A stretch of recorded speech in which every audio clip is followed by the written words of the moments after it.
Maintenant, on va voir la première stratégie que Nachner a décrite, c'est la stratégie de cheville. C'est-à-dire que notre stratégie va en fait s'orienter avec des variations d'amplitude articulaire au niveau des chevilles. Donc, on va pouvoir dessiner un corps assez simplement.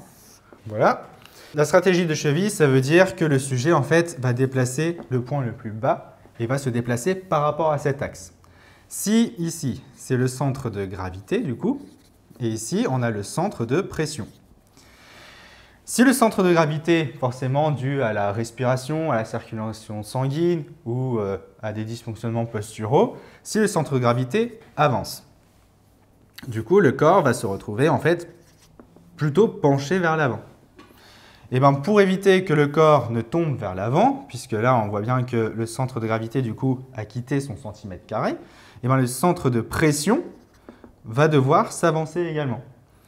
De telle sorte que le centre de pression va faire, du coup, une flexion plantaire via les gastrocnémiens, donc le triceps sural, ici derrière, pour essayer, du coup, de redresser le corps en chaîne cinétique fermée.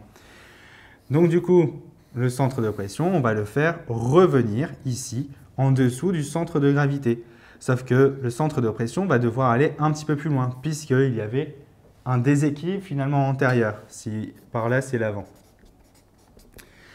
Comme il y a eu un déséquilibre antérieur, le centre de pression a dû s'avancer et aller un petit peu plus loin pour essayer de redresser le corps à moindre coût énergétique. Sinon, ça voudrait dire qu'il aurait fallu mettre plus de muscles en œuvre pour redresser en fait le corps au niveau des muscles paravertébraux ou des ischio-jambiers. Là, on va rester vraiment au niveau des chevilles dans un minimum d'effort possible. C'est-à-dire que la gravité va faire le travail à notre place.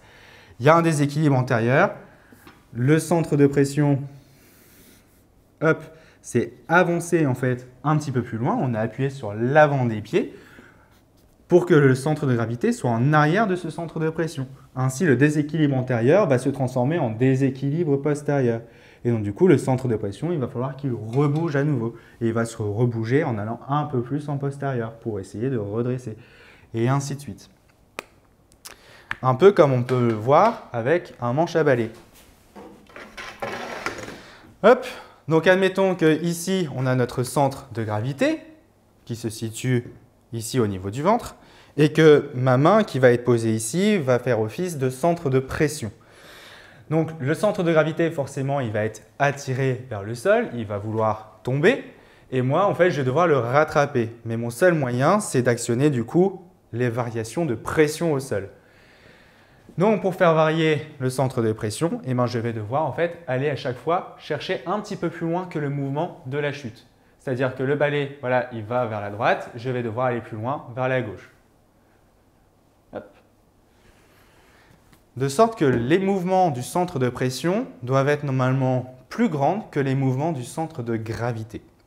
Et ça, c'est important à comprendre parce que si le centre de gravité bouge encore plus que dans cet exemple-là, eh ben, le centre de pression, pour ajuster la position du centre de gravité, il va devoir faire des efforts supplémentaires et il ne va pas pouvoir aller jusqu'au bout de sa manœuvre et maintenir l'équilibre. Et du coup, on va mettre en place en fait d'autres modes de fonctionnement, d'autres stratégies d'équilibration posturale. Là, le sujet s'est équilibré autour de ses chevilles. Ça s'est passé vraiment ici en faisant varier en fait les flexions plantaires, flexions dorsales et aussi la pronosupination, les mouvements vers l'extérieur, intérieur, etc. pour faire varier les pressions afin de toujours garder le centre de gravité à peu près au-dessus du centre de pression aux alentours de 1 cm². On peut voir aussi ça comme ça sur les plateformes de force, on peut voir ça. Hop. Alors, sur les plateformes, déjà, on a nos deux pieds.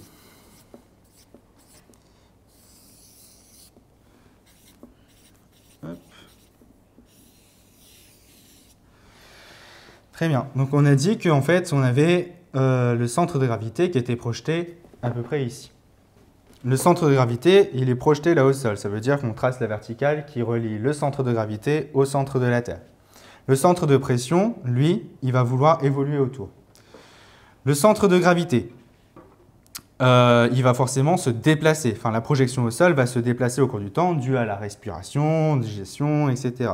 Donc, il va se déplacer en fait ici. Et on a dit que ce carré-là représentait à peu près 1 cm². C'est la taille d'un timbre. Le centre de pression, lui, il va aller plus loin, forcément. Le centre de pression, je vais le dessiner par-dessus, c'est-à-dire que voilà, il est un petit peu en avant, un petit peu en arrière. En fait, il va toujours faire des mouvements, mais des mouvements qui, du coup, vont être un petit peu plus grands. Et ça forme l'espèce de spaghetti qu'en stabilométrie, on analyse. On analyse la surface, la vitesse d'oscillation, les variations de vitesse, etc.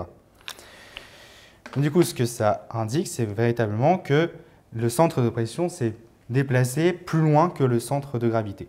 Bien, donc ça, c'est pour une position plutôt statique, entre guillemets, même s'il y a des oscillations.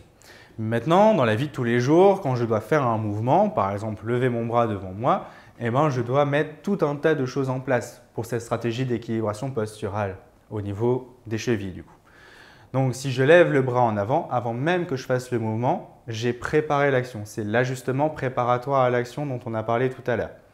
L'ajustement préparatoire à l'action, c'est-à-dire je vais lever le bras, je sais que je vais être en déséquilibre antérieur, donc du coup, je vais me mettre en déséquilibre postérieur.